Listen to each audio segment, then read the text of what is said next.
Welcome to Whatever Happened to Pizza at McDonald's, the investigative journalism program where I ask the question, whatever happened to the pizza at McDonald's? I'm your host, Brian Thompson.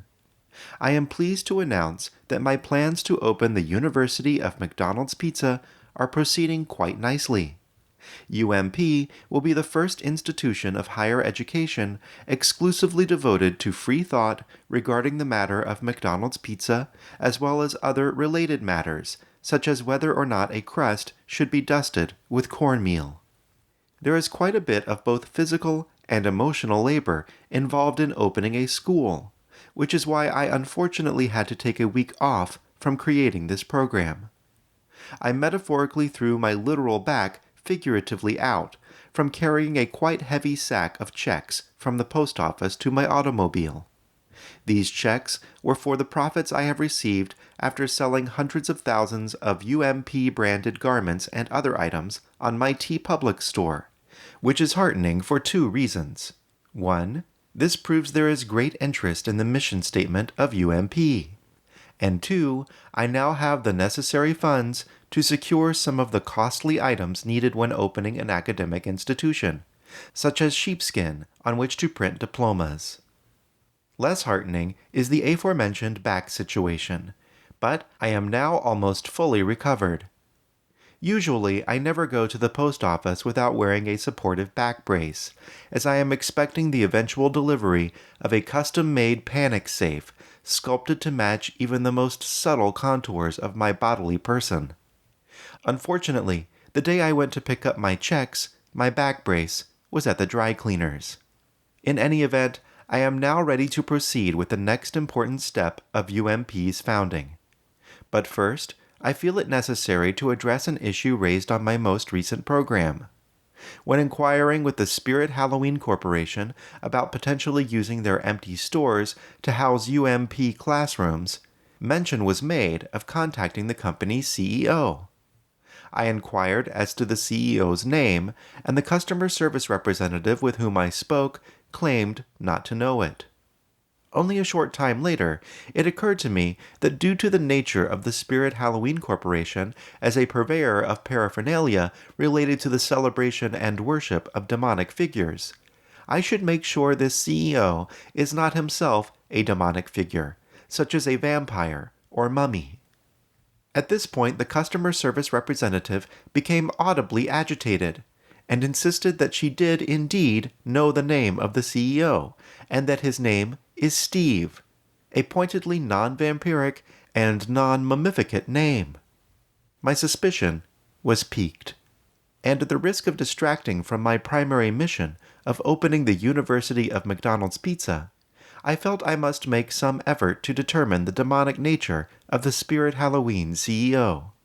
Some quick research using the Google.com information service informed me that said CEO does, in fact, go by the name Steve Silverstein.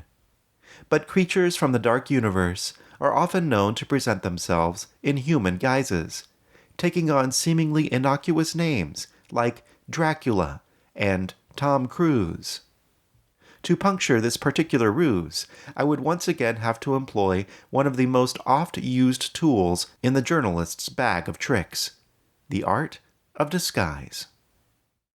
Thank you for calling Spencer Gifts and Spirit Halloween corporate headquarters. To reach Steven Silverstein, press 2. To go back to the transferring to Steven Silverstein.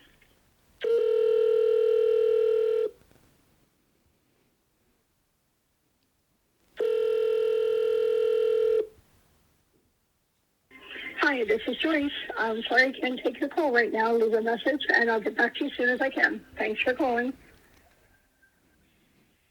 At the tone, please record your message. When you've finished recording, you may hang up or press 1 for more options. Hello, Joyce. This is Rob Giftman. This is a message actually for your CEO, Steve Silverstein. I'm with the CEO of the Year Awards.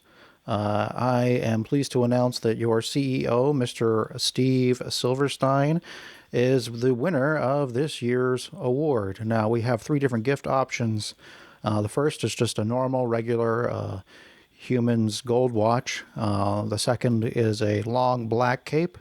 And the third is an all-expense-paid vacation to the nation of Egypt, along with a lifetime supply of fresh wrappings. We would really appreciate it if you would choose one.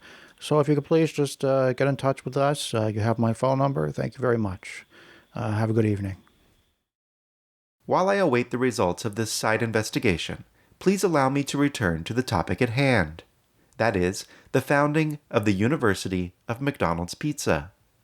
While the focus of UMP will be free speech, except for speech promoting the anti-intellectual claim that McDonald's Pizza and McPizza were the same item, I would be remiss as a founder of an academic institution if I did not address other contributors to a well-rounded campus.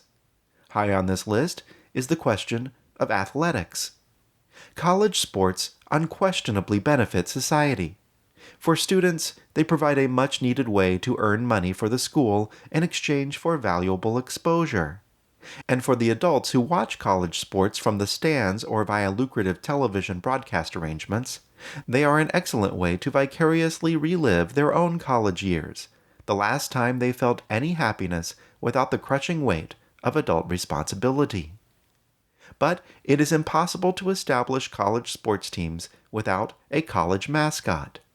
The mascot should be the embodiment of the school's principles, a kind of quasi-living idea entity, formed of the collective hopes and dreams of the student body and the educators who guide them.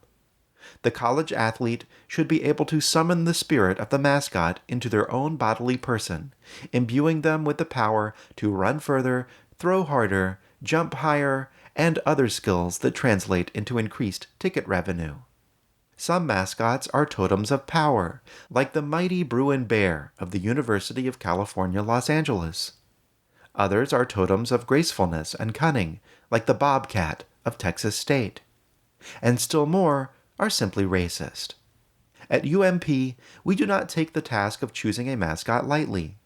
Were we to have finalized our board of directors, we would brainstorm the perfect symbol to represent our ideal of academic freedom regarding McDonald's pizza matters. But neither Woodward nor even Berenstain have yet to return my messages.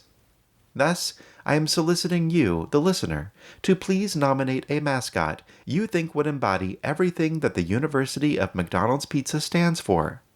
It can be a person, an animal, a plant, an object, or anything else that is not racist. I ask only that it embody the guiding principles of the University of McDonald's Pizza, and also that a student-athlete, upon summoning its spiritual essence into their person, will find their abilities enhanced and their money-making power amplified.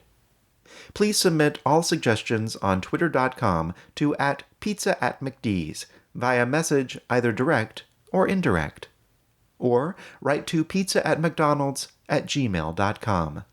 Next week, I will choose a winner, and the important work of founding the University of McDonald's Pizza will continue. And now, a word from our sponsor.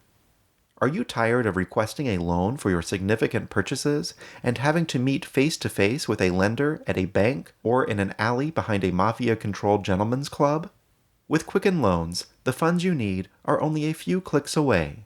No in-person meeting required. If you have an internet-enabled device, you can apply for a Quicken Loan 24 hours a day, 7 days a week. But please, do not use this same device to search the phrase predatory lender. Quicken Loans. We can explain all the lawsuits. Thank you for listening to Whatever Happened to Pizza at McDonald's. For more information, please visit our attractive website at pizza@mcdonalds.com, where you will find links to our Patreon, our Twitter and Instagram, and our extensive merchandise store at TeePublic. Visit pizza@mcdonaldsradio.com for a 24/7 stream of classic episodes, plus the exclusive live broadcast of the full hour-long Whatever Happened to Pizza at McDonald's radio program every Thursday night at 12 a.m. Eastern Standard Time. Finally, you may purchase my best-selling book, How to Be an Investigative Journalist, at howtobeaninvestigativejournalist.com, or wherever books are sold. Do you know what happened to pizza at McDonald's? Do you remember it? Please send all correspondence to pizza@mcdonalds@gmail.com. And thank you to my invaluable Patreon producers. I'm Brian Thompson, investigative journalist.